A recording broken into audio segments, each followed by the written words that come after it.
Hello buddies, welcome back to my channel. ఈరోజు నేను మీకు మా విలేజ్లో దసరాకి ఇప్పుడు ప్రజెంట్ నవరాత్రులు కదా.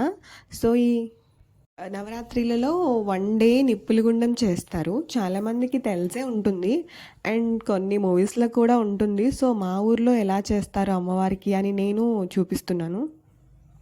సో మేమైతే టెంపుల్ దగ్గరికి వచ్చేసాము. సో ఫస్ట్ అయితే చూస్తున్నారు కదా, మిడిల్లో నిప్పులు గుండం, చుట్టూ ఇలా భవానీలు అమ్మవారికి ఇష్టమైన డాన్స్ చేస్తూ చుట్టూ తిరుగుతున్నారు. యాక్చువల్లీ ఇది చేసే వాళ్ళకంటే చూసే వాళ్ళకి చాలా బాగుంటుంది. అండ్ ఎవ్రీ ఇయర్ అక్కడ కండక్ట్ చేసే మెయిన్ పూజారి గారు ఉంటారు కదా, ఆయన ఎప్పుడు చెప్తూ ఉంటారు, నిప్పులు గుండం తొక్కే వాళ్ళకంటే చూసే వాళ్ళకి చాలా పుణ్యం అని. ఆల్మోస్ట్ ఊర్లో వాళ్ళంతా అక్కడే ఉంటారు. మేము అనుకోకుండా చాలా లేట్గా కూడా అక్కడికి వెళ్ళాము. ఎందుకంటే ఆల్మోస్ట్ ఎవ్రీ ఇయర్ ముహూర్తం 9కి అలా వచ్చేది, 10 ఆర్ 10:30కి అయిపోయేది. బట్ ఇయర్ ఎర్లీగా ఈవెన్ బిఫోర్ 9 మొత్తం కంప్లీట్ అయిపోయింది. సో ఎక్కడ కూర్చోవడానికి కూడా మాకు ప్లేస్ లేదు. సో అందుకనే వీడియోస్ అంత క్లారిటీ లేదు.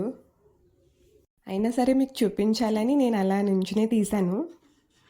నేను లాస్ట్ ఇయర్ దసరాకి ఇక్కడ లేను, సో చాలా మిస్ అయ్యాను. సో చిన్నప్పటి నుండి చూస్తాం కదా, హెచ్వైడిలో ఉన్నాను అప్పుడు. అక్కడైతే సేమ్ ఇదే టైంకి బతుకమ్మ చేస్తారు. బట్ వాళ్ళకి మనకి చాలా డిఫరెంట్ ఉంటుంది. బట్ వాళ్ళు పూజించేది అమ్మవారిని, మనము అమ్మవారిని. ఇక్కడేమో 9 days ఆఫ్ బతుకమ్మ పండుగ చేస్తారు, ఇక్కడేమో 9 అవతారాలు చూస్తాం కదా మనం. ఫస్ట్ డే బాలత్రిపుర సుందరిదేవి, గాయత్రీదేవి, ఇలా అన్ని అవతారాలు చూస్తాం కదా. ఇప్పుడు స్టార్ట్ చేసేస్తారు. ఇంకా ఎప్పుడు నేను ఇక్కడ మిస్ అయిపోతానండి. అంటే ఫస్ట్లో ఉన్నారు కదా, ఆయనే మెయిన్ లీడ్ చేసేది. అంటే చాలా బాగా చెప్తారు మాటలు. అవి చెప్తూ ఉంటే టైమే తెలియదు, అప్పుడే అయిపోయిందా అనిపిస్తుంది. లోపు చెప్తూ చెప్తూ ఎప్పుడు తొక్కేస్తారో కూడా నేను మిస్ అయిపోయేదాన్ని అనమాట. అయినా ఈ 9 days వితౌట్ ఫుడ్, అంటే లైక్ ఓన్లీ లిక్విడ్స్ తీసుకుంటారంట, మిల్క్ ఇలా చేస్తారు. ఈసారి మీకోసమైనా మిస్ అవ్వకుండా చూసాను నేను. అని చాలా నిష్టగా చేస్తారండి. ఎవరైతే అలా అన్నీ పాటించి నిష్టగా ఉంటారో వాళ్ళకి నిజంగా నిప్పుల మీద నడిచినా ఏమీ కాదంట. ఫస్ట్ అక్కడ అమ్మవారిని తలుచుకుని స్టార్ట్ చేస్తారు. ఇక్కడికి ఓన్లీ మా విలేజ్లో వాళ్ళే కాదు, చుట్టుపక్కల విలేజెస్ వాళ్ళు కూడా వస్తారనమాట. అందుకే ఇంతమంది ఉన్నారు మీకు. పిల్లలు ఇలా పెద్దవాళ్ళు చాలామంది తొక్కుతున్నారు. ఎంతమంది ఉంటే అంతమంది, టోటల్ 3 రౌండ్స్ కంప్లీట్ చేయాలి. ఎలా వస్తుందంటే రౌండ్ ఇలా వెళ్ళి టోటల్ గుడికి ప్రదక్షిణ చేస్తే ఎలానో అలా అలా మొత్తం రౌండ్ అవుతుంది. చిన్న పిల్లల్ని కూడా అలా ఎత్తుకుని తొక్కుతారు. ఇవన్నీ కండక్ట్ చేయడానికి ఆ అమ్మవారి అనుగ్రహం కూడా ఉండాలి కదండి నిజంగా. And at the same time చూసే వాళ్ళకి కూడా అంతే. లాస్ట్ మినిట్లో వెళ్ళినా లక్కీ అనే చెప్పాలి నిజంగా. మిస్ అవ్వకుండా చూసాము. మీ అందరూ చూస్తున్నారు కాబట్టి మీరు కూడా చాలా లక్కీ. వీడియో లెంది అనుకోకండి, బట్ అందరూ అవ్వాలి కదా. నేను ఓన్లీ 1 రౌండ్ మాత్రమే తీసాను అండ్ ఫాస్ట్ ఫార్వర్డ్ కూడా పెట్టలేదు. చూడ్డానికి అంత రెడ్గా లేవు అనుకుంటారేమో, బట్ అవి మార్నింగ్ నుంచి స్టిల్ మండుతూనే ఉంటాయి, చాలా వేడిగా ఉంటాయంట. పిల్లలు చాలామంది భయపడుతున్నారు. వీళ్ళు ఇది చేయడానికి కూడా చాలా కష్టపడతారు మార్నింగ్ నుంచి ఇప్పటి వరకు. బట్ ఇలా చేయాలి, మాకు మొక్కు ఉంది అంటే పాటించాల్సింది ఏంటంటే మార్నింగ్ టు తొక్కే వరకు కూడా మనం ఎలాంటి ఫుడ్ తీసుకోకూడదు, ఓన్లీ లిక్విడ్స్ మాత్రమే, మిల్క్ ఇలా.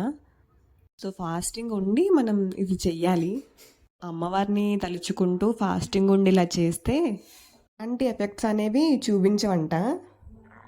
ఇవన్నీ చెప్తున్నాను కదా అని నాకైతే ఎలాంటి ఎక్స్పీరియన్స్ లేదండి. బట్ చాలామంది తెలుసు నాకు, నా ఫ్రెండ్స్ అందరు ఉన్నారు అండ్ మా ఇంట్లో కూడా చేశారు ఇలాంటివి. సో అడిగేదాన్ని. అలా అంటారు కానీ నిజంగా భక్తి ఉంటే ఆ భక్తితో చేస్తే మనకి ఏమీ కాదని కూడా చెప్తారు కొంతమంది ఫుడ్ తినేసిన. బికాజ్ మా తాతయ్య వన్స్ ఏమైందంటే సరదాగా చూడడానికి వెళ్ళారు అక్కడికి. అందరూ ఇలా చేస్తుంటే ఆయన తొక్కాలనిపించినట్టు. చాలా భక్తి ఆయనకి, చాలా అంటే చాలా. మేము చూడలేదు, ఇంటికి వచ్చాక ఏంటి అంటే ఏమో నాకు అలా అనిపించేసింది అన్నారు. ఏమైనా కాలయ్య అని అడిగాము, లేదు అన్నారు. అని చెప్పేసి అందరూ అలా చేయాలని కాదు. అంత భక్తితో ఉండడం వల్ల అమ్మవారి అనుగ్రహం ఉంటుందని మాత్రమే చెప్తున్నాను. నార్మల్ పీపుల్ ఉంటారు కదా! మాల వేసుకొని వాళ్ళు కూడా మొక్కుంటే ఆ రోజు ఫాస్టింగ్ ఉండి ఫుల్‌గా తొక్కుతారు. పాపం చాలామంది మొక్కుకున్నారు. వాళ్ళకి ఎన్ని బాధలున్నా, ఏం జరిగినా అమ్మవారు కరుణించాలని నేను కోరుకుంటున్నాను. బికాజ్ ఈజీ అయితే కాదు కదా! అలా చేయడం.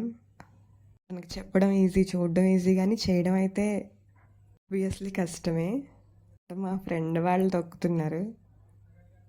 కొంతమంది అనుకుంటారు ఏంటివి ఇలా చేయడం, మన బాడీని మనమే హార్మ్ చేసుకుంటున్నాం అని. బట్ ఇలాంటివి కూడా నమ్మాలండి. బికాజ్ నేను చూస్తూ పెరిగాను కాబట్టి నాకు తెలుసు. బట్ కొంతమంది సిటీలో వాళ్ళకి ఇవి నమ్మాలా, నిజమా అని చెప్పేసి అనుకుంటారు. చాలామందికి జరిగాయి అందుకే. ఎంత పవిత్రంగా చేస్తారంటే అక్కడికి వచ్చే వాళ్ళందరూ కూడా అలానే ఉండాలి. పాజిటివ్ ఫీలింగ్ అనమాట. ఎంతమంది కిడ్స్ ఉన్నారో చూడండి. పాపం వాళ్ళకేం బాధలున్నాయో. ప్లీజ్ నా వీడియోస్ని ఫస్ట్ టైం చూస్తే సబ్స్క్రైబ్ చేయండి. లాస్ట్‌లో హారతి ఇస్తారు. అది తీసుకుంటే చాలా పుణ్యం. సో తీసుకోండి.